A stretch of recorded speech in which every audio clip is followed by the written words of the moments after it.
vive y permanece para siempre. Sin embargo, antes quiero saludarles. ¿Cómo están todos? Dios les bendiga, qué bueno saber que están bien. Saludamos en esta hora no solo a ustedes, sino a todos los que nos acompañan viéndonos a través del internet en diferentes lugares de la geografía norteamericana, y quién sabe hasta qué otros lugares llegue el internet llevando el evangelio, llevando la palabra de salvación, y a lo largo de esta semana llevando mensajes que fortalecen a las familias. Recuerden que a lo largo de toda esta semana hemos venido con el tema ordena tu casa y vivirás.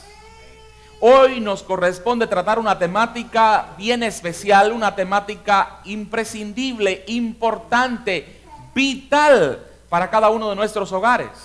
Y como pueden verla en pantalla, ordena tu casa, levanta la fidelidad. ¿Por qué ordena tu casa, levanta la fidelidad? Cuando Jesucristo estuvo en esta tierra, Jesucristo, contrario a lo que muchos piensan, vino a levantar las cosas, no a minimizarlas. Cuando Jesucristo vino a esta tierra, vino a dar más, no a dar menos. Él mismo lo dijo, aún refiriéndose a la ley, vino a cumplir la ley, vino a practicarla, vino a enseñarla, nunca a abrogarla. Cuando Jesucristo vino a esta tierra, en lugar de quitar pautas que ayudasen al cristiano en su búsqueda de Dios, en su relación con Dios, Jesucristo vino a elevar pautas, a poner más pautas, pero pautas, principios o lineamientos que hacen feliz a aquel que ya no vive conforme a sus propósitos pecaminosos, sino conforme a la voluntad del Dios que le acogió. Le trajo de las tinieblas a su luz admirable y ahora le ayuda, le fortalece, le guía y le inspira para andar el camino que trazó para nosotros ese Jesús tan maravilloso. Tras sus huellas, tú y yo en su nombre podemos ser vencedores en este mundo y llegar a vivir con Él por toda la eternidad en ese reino que pronto será la realidad más gozosa, la realidad más hermosa, la culminación de tus sueños y mis sueños, vivir junto a Él para siempre. Amén. En cuanto al hogar, en cuanto al matrimonio, en cuanto a las relaciones de pareja, en el Sermón del Monte, ese que encontramos allí en el Evangelio según San Mateo, Jesucristo dijo cosas bien importantes que hoy yo quiero recalcar ante todos ustedes. Si buscamos el Evangelio según San Mateo, capítulo 5, versículos 27 al 28, veremos cómo lo que les he dicho hasta ahora, el mismo Jesús lo mostró de forma bien elocuente. Dice allí en San Mateo, capítulo 5, versículos 27 y 28, oísteis que fue dicho, no cometerás adulterio. Pero yo os digo que cualquiera que mira a una mujer para codiciarla, ya adulteró con ella en su corazón. Cuando alguien que no vive conforme al Espíritu escucha este mensaje, dice, eso es imposible. ¿Qué hombre hay que sea realmente hombre que no mire y codicie? Que no mire y desee, que no mire con lascivia, que no mire y se vuelva loco. Así me han dicho muchas personas a mí, y yo los he escuchado tranquilamente, y luego les he mostrado de diversas formas que podemos ser hombres y cumplir con los preceptos que Jesús nos enseñó cuando vino a esta tierra, por amor a ti, por amor a mí, por amor a todo ser humano. En esta oportunidad queremos conversar de este tema porque es un tema bien neurálgico y sobre todo en estos tiempos. Y cuando digo en estos tiempos, digo en los tiempos en que ya hemos de ver al Rey en su hermosura. En los tiempos en que hemos de ver a Jesús venir en gloria y majestad por ti y por mí. En los tiempos en que toda señal nos dice que Cristo está a las puertas.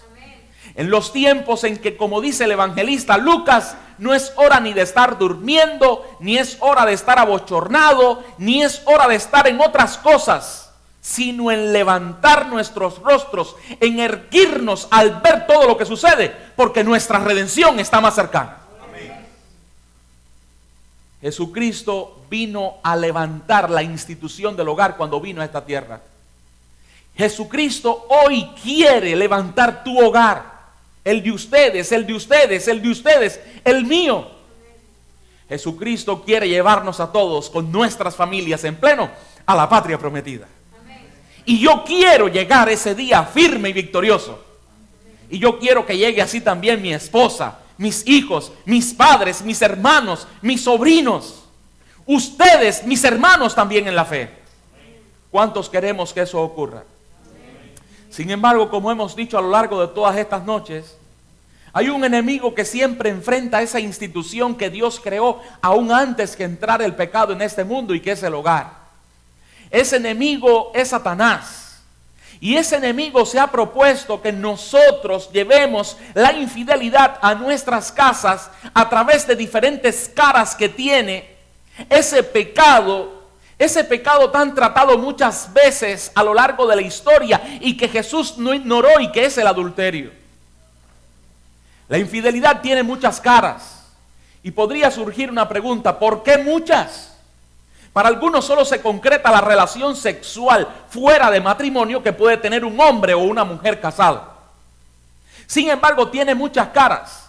Una moneda tiene dos caras, un ser humano dos mejillas. Entonces vuelve el interrogante: ¿por qué las muchas caras?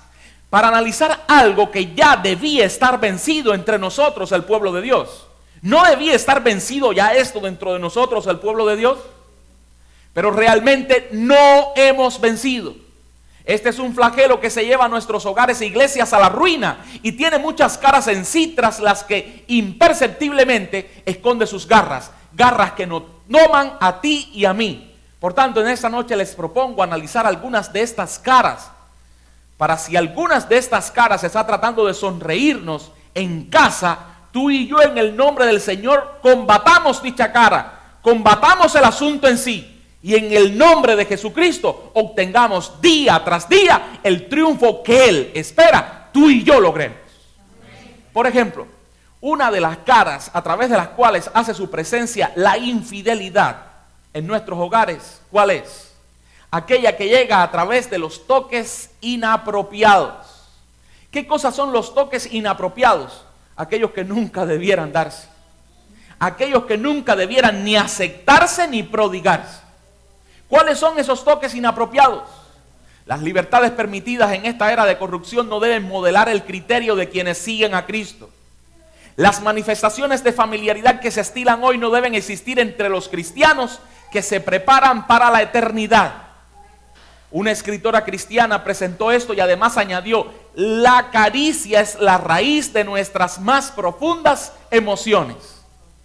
Cuando la especialista en temas de familia Nancy Van Pelt dijo esto, quizás no imaginaba cómo hoy día nuestro mundo haría proliferar más y más determinadas caricias y determinados toques que Dios reservó para que Alberto le diera a Enedis. Enedis le diera a Alberto, que es su esposo. Alberto no se los diera a más nadie, ni Enedis a más nadie. Pero de pronto Alberto comienza a darlos a otras personas comienzan a darlos a Enedis, Enedis comienza a darlos a otros hombres, y un día puede ocurrir lo que Dios jamás ha querido ocurra. Tú y yo como hijos de Dios debemos marcar la diferencia aún en esta etapa secularizada de la historia de este mundo. Tú y yo estamos llamados por Dios para mantener la fidelidad en nuestro pacto conyugal, así como mantenemos nuestra fidelidad en nuestro pacto espiritual de entrega a Jehová, el único Dios que siempre se ha mantenido, se mantiene y se mantendrá fiel a ti y a mí, que somos su pueblo. Toques inapropiados. Ahora bien, vimos lo que dice un especialista en base al por qué las caricias se constituyen en el centro de emociones que tú y yo percibimos. Y si esas caricias nos llegan de las personas no idóneas, de las personas que no debieran dárnoslas, podemos comenzar a sentir sensaciones con esa persona. Porque ¿quién está libre de sentir si de pronto se siente estimulado? ¿Quién está libre de hacerlo? Ahora bien, vamos a ver algunos ejemplos de estos toques. Estos ejemplos los elaboré en base a testimonios de personas que lamentablemente han caído en esta fase que Dios quiere que caracterice a su pueblo dentro de la pureza y los cánones de la moralidad que debe llevar aquel pueblo santo que pronto vivirá con Jesús por toda la eternidad. Ahora, qué triste. Recuerdo una persona que me dijo: ay, pastor, es que al darle la mano no me la soltaba. Y siempre que nos veíamos, al darme la mano no me la soltaba. Y a mí me daba pena. Y yo no sabía ni qué hacer. Y por ahí entró el enemigo, pastor. Si alguien te da la mano y no te la suelta, si alguien te quiere dar más que la mano, pon freno a esa persona. A Jesucristo en una oportunidad, no la mano, sino un leve consejo le dio a uno de sus discípulos en un momento en el cual sobre Jesús vendría una etapa bien cruenta, bien dura, bien difícil. Una etapa en la cual Jesús se entregaría, ¿por quiénes? Por nosotros. Jesús, como novio de la iglesia, se entregaría ¿por quién? Por su iglesia. Jesús, como novio de su pueblo, se entregaría por su pueblo. Y un discípulo que le amaba, diríamos con buena intención, de pronto, ¿qué le dijo a Jesús? Maestro, que tal cosa no te acontezca. ¿Y qué hizo Jesús con alguien que con buena intención le decía: maestro, que tal cosa no te acontezca? ¿Qué hizo Jesús? Reprendió y enfrentó a aquella persona: apártate de mí, Satanás. Quizás si hoy día alguien llega a mí, quiere tentarme y quiere hacerme caer, y yo le digo: apártate de mí, Satanás, alguien hasta cuestionaría mi pastorado. Miren qué clase de pastor. En lugar de amar a esa noble dama que viene necesitada a la congregación. Pero si viene necesitada y necesitada de algo que Dios no le va a conceder, porque es llevar a un hijo de Dios a la ruina, yo te conmino a que en el nombre del Señor imites a Jesús y le digas: apártate de mí, Satanás. Recuerdo que aquella persona me decía: pastor, y por ahí pasó todo, porque me dio lo que mi pareja no me daba. Recuerdan el sábado, como les narré, de alguien que le decía al pastor, después de una semana de vida familiar: siga pidiendo, por favor, que los esposos se abracen antes de los temas. Y si puede, pida también que se abracen después de los temas. Y el pastor: hermana, pero ¿qué sucede? Ya eso lo vamos a dejar para la próxima semana de familia, y así no se pierde el encanto de ese abrazo que nos damos. Ay, no, pastor, sígalo haciendo, porque mi esposo cuando único me abraza es cuando usted lo pide. Si ese esposo es de los que solo abraza cuando el pastor lo pide, cuando llegue alguien y dé manos y no la suelte, y dé abrazos y no suelte, y de otras cosas y no suelte, de pronto, ¿qué puede ocurrir? Pero hay más. Recuerdo que alguien me decía: es que cada vez que llego, ella me tomaba la corbata, me la arreglaba, siempre tenía un detalle que pulir en mi apariencia. Cuando sus dedos tocaban mi pecho, y mi esposa nunca lo hacía, pastor. Por ahí entró el enemigo. Por ahí entró el enemigo. Yo invito a todas las damas de la iglesia que siempre sean las que les acomoden la corbata a su esposo. Y si ven que hay alguien que se la quiera acomodar siempre, pónganse en alerta. Y no dejen que esa persona llegue a acomodar. Usted acomode primero y acomode bien.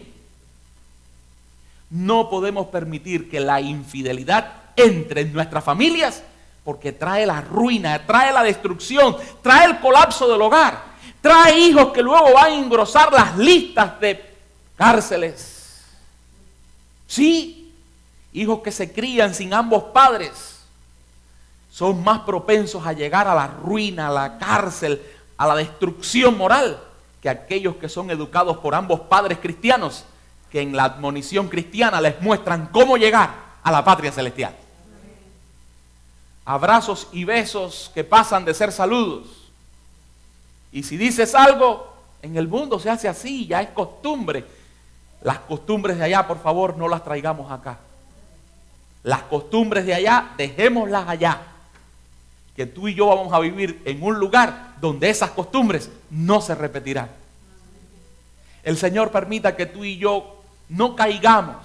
El Señor permita que tú y yo no permitamos que este flagelo entre a través de dichos toques. Toques como inapropiados. Dice en Felicidad y Armonía en el Hogar, página 162. Cuán cuidadoso debe ser el esposo y padre en mantener su lealtad a sus votos matrimoniales. Cuánta circunspección debe haber en su carácter. No sea que estimule en algunas jóvenes o aún en mujeres casadas pensamientos que no estén de acuerdo con la norma alta y santa, los mandamientos de Dios. Cristo enseña que estos mandamientos son amplísimos y que llegan hasta los pensamientos, intentos y propósitos del corazón. Hay otra vía a través de la cual hoy día el enemigo intenta penetrar en nuestros hogares y derrumbar esa institución divina que es la familia. Este flagelo hoy día, según muchos en los lugares desarrollados, es imposible detenerlo, porque nos llega a través de tantísimas vías. Tantísimas vías. Y es que cuando la persona se hace adicta a este flagelo, prácticamente luego le es imposible por sí misma de zafarse de él. Es que, como bien lo dijera Elena de White, por la contemplación es que somos transformados. Y si estás contemplando lo malo, te vuelves malo. Si estás contemplando lo inmoral, te vuelves un inmoral. Si estás contemplando a Jesucristo, llegas a ser semejante a Él. Amén. La pregunta, ¿a quién estamos contemplando? Dice esa especialista cristiana acerca del tema de la familia, Nancy Van Paal, la pornografía destruye la intimidad porque por definición introduce una tercera persona. No solo destruye a la persona, a las relaciones matrimoniales, la dependencia, sino que es devastadora para la autoestima de la esposa.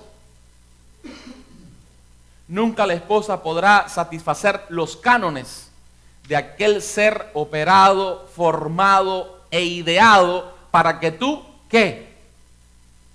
Para que tú ahí contemples, para que tú mires, para que tú digas, eso sí, para que tú te extasies en tu mente. Sin embargo, después cuando llegas a lo real, como lo real no tiene las mismas medidas, no tiene la misma forma, ni puedes en lo real reproducir todo lo que ahí viste, entonces te frustras. Y entonces en lo real llegas a ser hasta no puedes. Ahora, ¿por qué caer? ¿Por qué? Sencillo, porque hay muchas vías a través de las cuales hoy se cae en este flagelo. En nuestro mundo es muy difícil privarnos de conocer esta cara tan desgraciada. Esta cara nos llega a través de cuáles vías, a través de cuáles caminos. El internet. En Cuba no tenemos internet. Sin embargo, ustedes que acá tienen internet, prácticamente abres internet y en cualquier página te puedes encontrar allí ya la pornografía. Porque hasta buscas las páginas, los servidores de correos más serios para ahí tener tu correo, pero en medio de noticias importantes que poco a poco vas leyendo en ellos, te comienzan a llegar noticias que si pinchas, si marcas, ¿a dónde te envían? El internet, la televisión, discos de computadoras, escuelas, revistas, literaturas. Los modelos de la pornografía hacen que no nos fascine más el modelo que tenemos al lado. Y como han dicho algunos especialistas, el fin de este camino, ¿cuál es? Porque cuando experimentas con tantas cosas, después ya ni quieres que sea uno de los modelos que hacen que no te guste el modelo que tienes al lado. Después quieres intentar hasta en este campo tan devastador, tan inmoral, tan bajo de nuestro mundo, que es ¿cuál? La pedofilia. Todos sabemos lo que es la pedofilia, ¿sí o no? Es llegar al punto de aquello que viste en personas adultas, querer tú practicarlo con niños. Qué bajo, qué sucio, qué inmoral. Ahora, noten cuántas vías a través de las cuales puede llegar. Puede llegar este flagelo a nuestros hogares y puede destruir no solo la relación en el hogar. Lo primero que hace es destruir tu relación con Dios. Hay más. Hay otras vías a través de las cuales también llega. Pero antes leamos esta cita de Felicidad de Armonía en el Hogar, páginas 132 y 133. Debéis dominar vuestros pensamientos. Esta tarea no será fácil y no podéis cumplirla sin esfuerzo aplicado y aún severo. Sin embargo, es lo que Dios os exige. Es un deber que incumbe a todo ser que ha de dar cuenta. Sois responsables delante de Dios por vuestros pensamientos. Si os entregáis a imaginaciones vanas y permitís que vuestra atención se espacie en temas impuros, sois, en cierta medida, tan culpables delante de Dios como si vuestros pensamientos se hubiesen puesto en ejecución. Todo lo que impide la acción es la falta de ¿qué? De oportunidad. Todo lo que impide esa acción es la falta de ¿qué? De oportunidad. Es como una ampliación de la lectura que teníamos. Mateo 5, 27 y 28. Dijo Jesús: os escuchasteis que fue dicho, no cometerás adulterio. Mas yo os digo, todo aquel que mirare a una mujer y la codiciare en su corazón, ya adulteró con ella. ¿Qué fue lo que faltó? ¿Qué fue lo que faltó? La oportunidad. Por eso me encanta siempre ir a ese ejemplo bíblico que encontramos en Génesis 39. En Génesis 39, cuando nos habla de ese momento en el cual José recibió la tentación de la esposa de Potifar. Me encanta leer en la palabra de Dios que José no quiso. No dice en la palabra de Dios, y José no lo hizo. Si en la palabra de Dios dijera, y José no lo hizo, podríamos hasta pensar que no existió la oportunidad, que José se puso nervioso, que algo no le respondió. Pero cuando dice José no quiso, nos muestra que José hizo frente a la tentación como debemos hacer frente a la tentación tú y yo. No que falte la oportunidad, sino que sobre la lealtad y el compromiso con Dios. ¿Cómo yo haría este gran mal y pecaría contra Dios? Siempre dite eso también tú. ¿Cómo yo haría este grande mal y pecaría contra quién?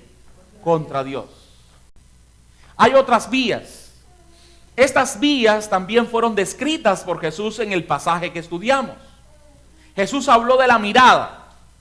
Hay quienes han llegado a decir, la primera mirada no es dañina. Malo es cuando tú vuelves a una segunda mirada. Sin embargo, acá no vamos a hablar de las segundas miradas. Acá vamos a hablar de algo que le vamos a llamar miradas lascivas. ¿Cuáles son esas miradas lascivas? Esas miradas lascivas son aquellas que dirigen quienes se dejan provocar y que reciben quienes se visten, actúan y caminan para ser provocativas. Quien se viste y camina para que le miren lascivamente. Quien mira así, sea como sea. Hay quienes aún pueden mirar, mas no lascivamente. Estamos también los que no debemos mirar más.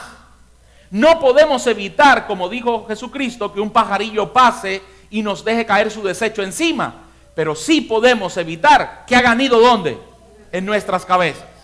De pronto tú puedes sorprenderte, pero aún sorprendiéndote, practica el principio bíblico que dio al apóstol Pablo a los hermanos de Tesalónica cuando les dijo, orad sin cesar.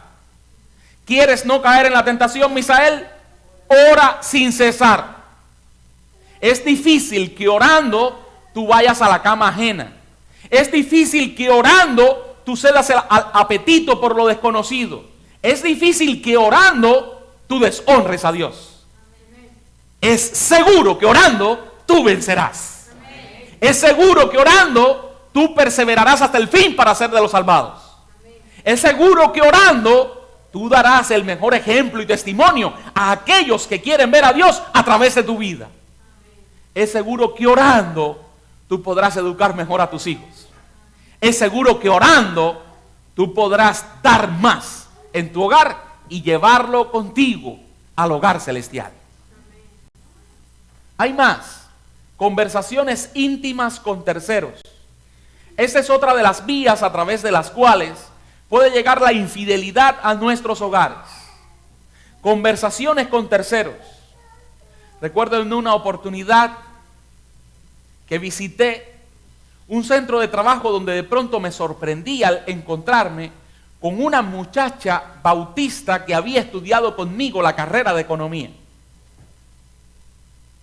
Yo venía de traslado de la provincia de Matanzas cuando llegué a mi último año en la carrera de economía en Pinar del Río. Mi padre había sido trasladado, iba a tener que desarrollar mi último año en la provincia que me vio nacer. Yo estaba feliz, pero recuerdo cuando llego al aula, a mí me impresionó que de pronto cuando llego, me para el profesor que venía a presentarme en la puerta. El único espacio vacío que había en el aula era un espacio al lado de la muchacha más bonita que había en el aula. Eso es raro, porque al lado de la muchacha más bonita que hay en el aula, muchos quieren estar. Muchos quieren estar, por no decir todos quieren estar. Pero ese espacio estaba vacío. Y ese espacio fue el que a mí me otorgaron. Y yo llegué allí y yo llegué hasta tenso. Oh, la muchacha más bonita. La muchacha más bonita es la que más puede tentarte. La más fea no. Ahora yo decía, ¿por qué será que la muchacha más bonita es la que tiene el espacio vacío a su lado? Pronto me di cuenta, porque esa muchacha era una muchacha cristiana. Y ella, cada vez que se sentaba alguien al lado de ella, aunque fuera la clase que fuera, ella al lado estaba predicándole a la persona que estaba a su lado.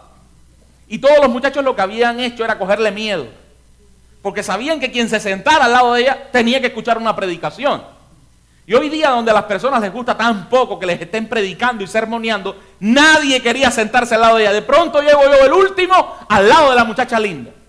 Y ahí me senté, y tan pronto me senté, inmediatamente ella me atacó. ¿Sabes que yo soy cristiano? Así que cuidado lo que tú piensas aquí estando al lado mío. Es más, yo te quiero enseñar a ti que hay un Jesucristo que así. Y yo empecé a escuchar aquel tema. Después que ella hizo un paréntesis para respirar o para no sé qué, yo le dije, qué bueno que tú eres cristiana, porque yo también soy cristiano.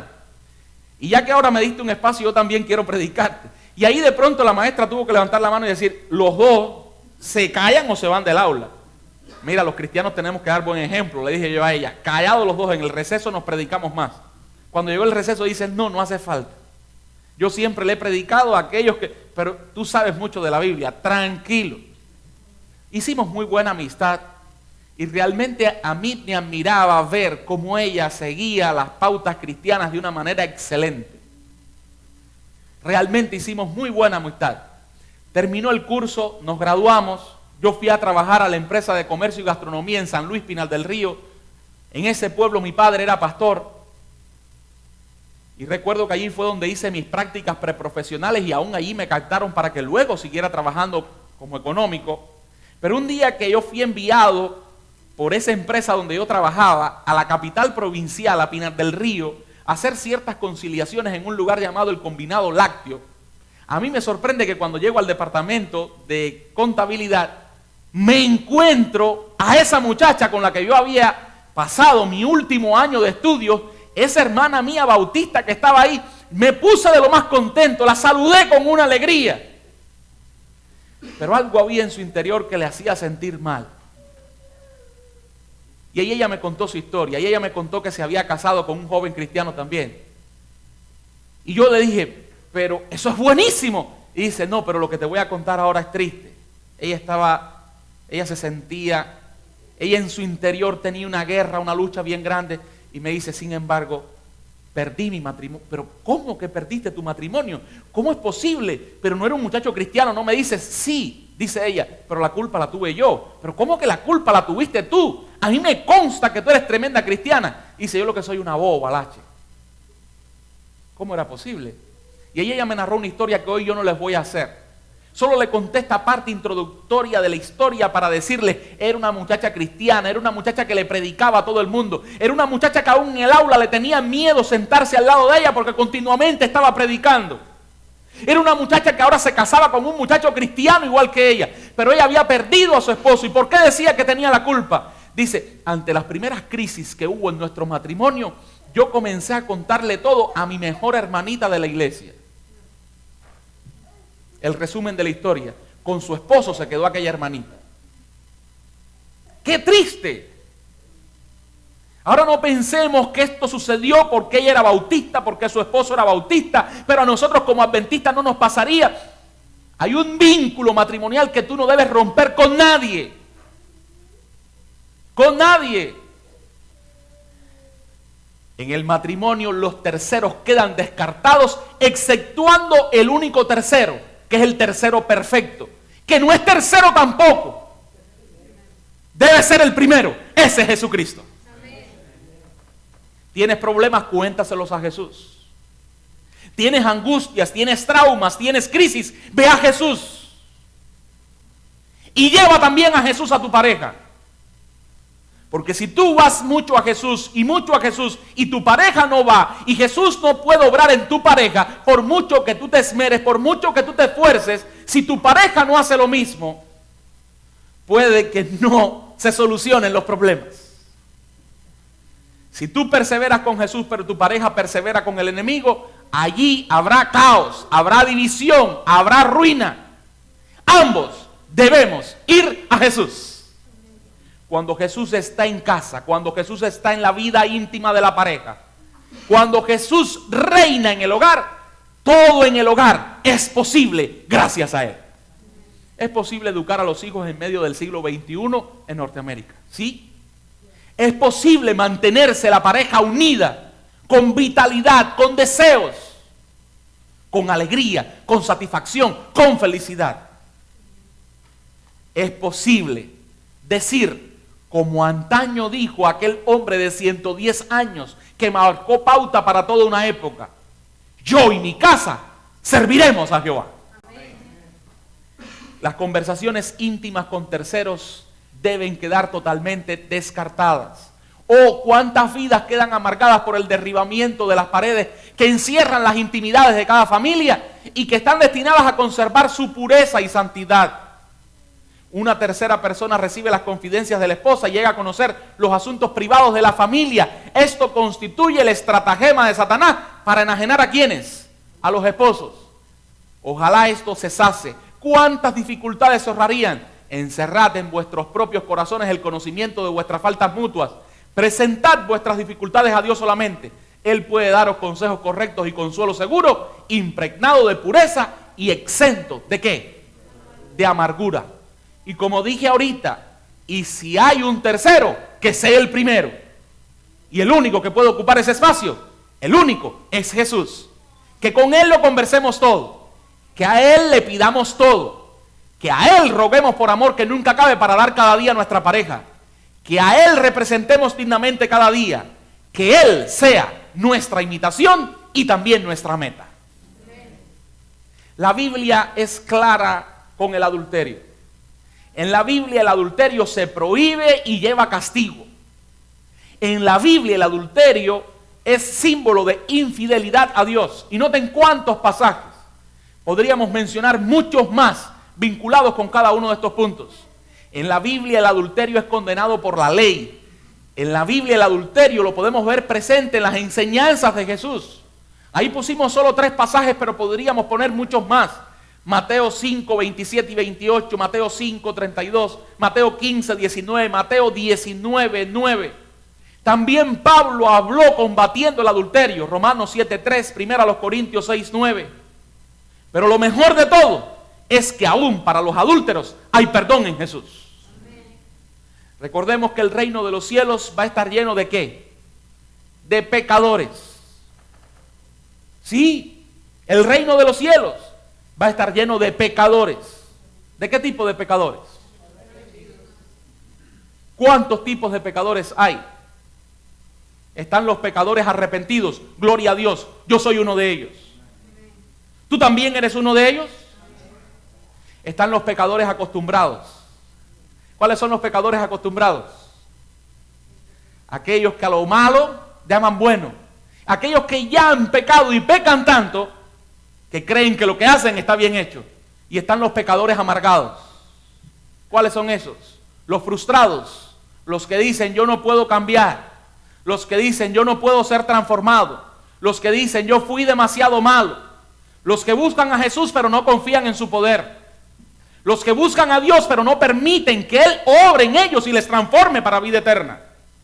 Lo mejor en cuanto a esto es que aún para los adúlteros hay perdón. Pero para que ese perdón sea real, tiene que existir arrepentimiento. Porque el reino de los cielos estará lleno de pecadores, pero pecadores arrepentidos y transformados por la gracia de Cristo.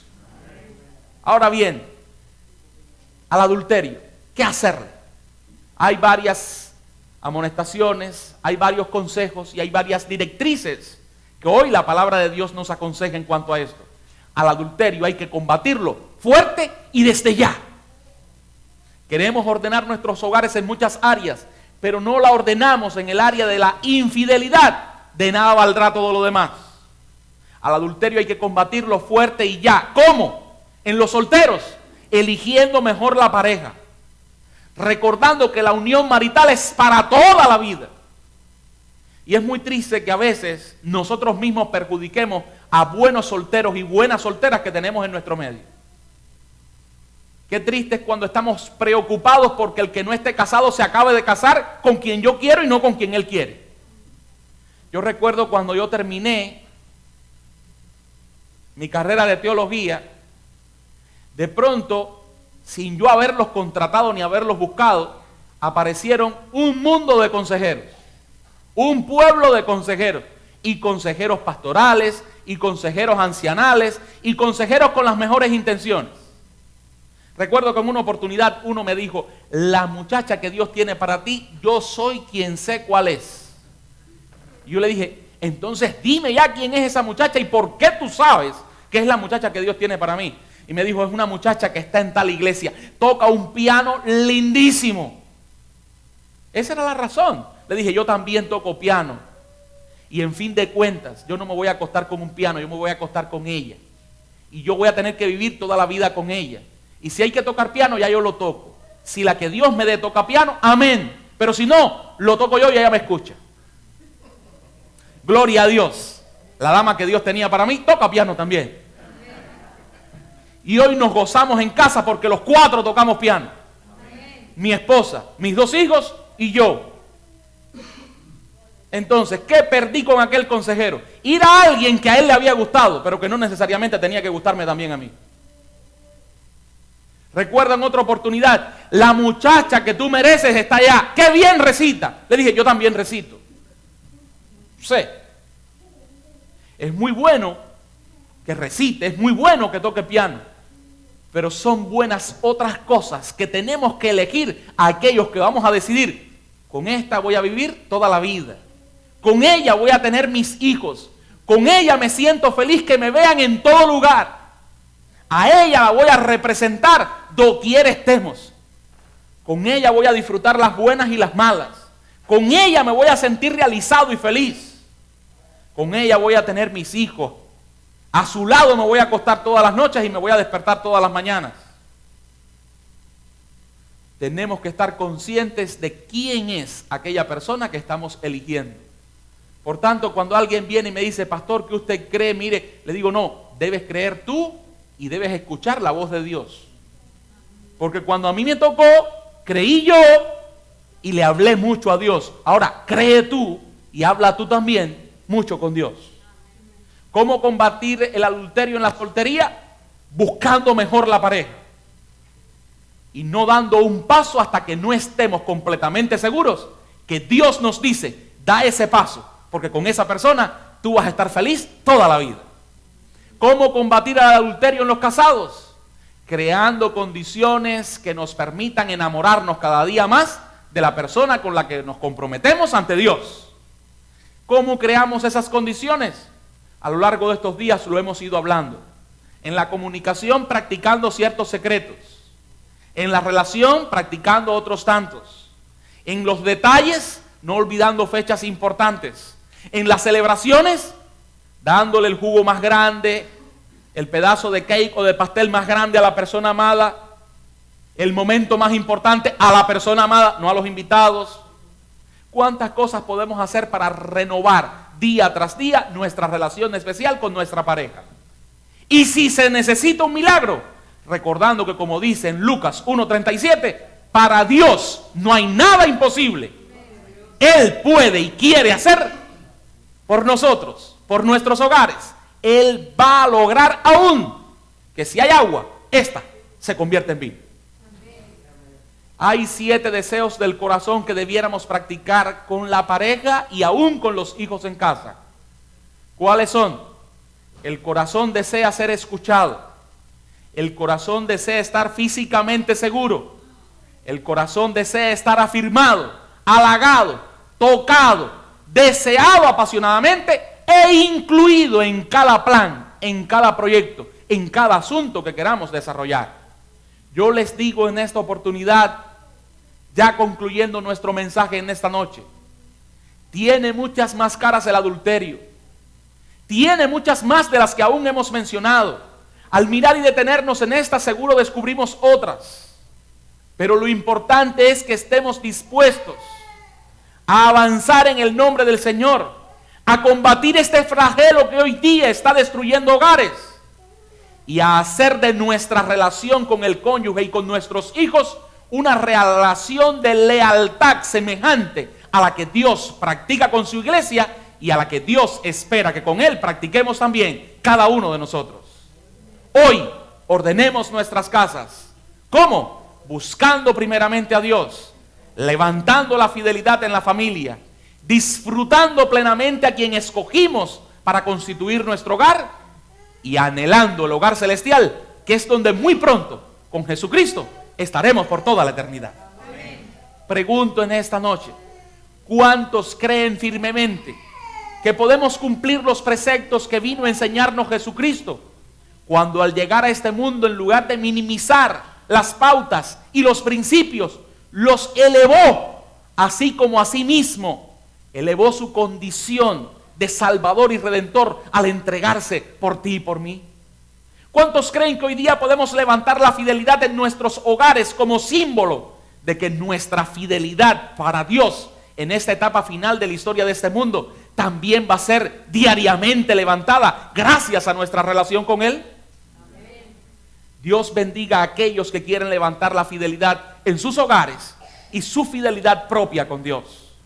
Dios bendiga a aquellos que quieren prepararse para ese reino tan especial, donde llegaremos como el pueblo santo, puro, sin mancha, que se preparó cada día para ese momento, siguiendo el camino que trazó para cada uno de nosotros Jesucristo cuando vino a esta tierra.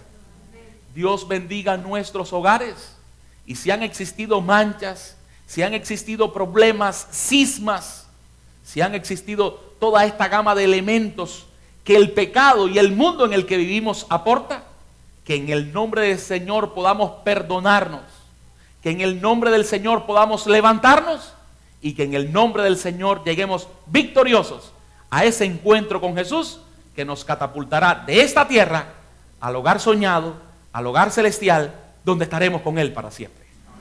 Les invito a que en esta noche hagamos un pacto de fidelidad con Dios y a que lo guardemos cada día, inspirados y fortalecidos en aquel que dio su vida por nosotros y que pronto viene por ti y por mí.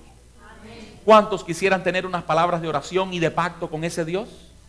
¿Queremos ponernos en pie para tener dichas palabras de oración?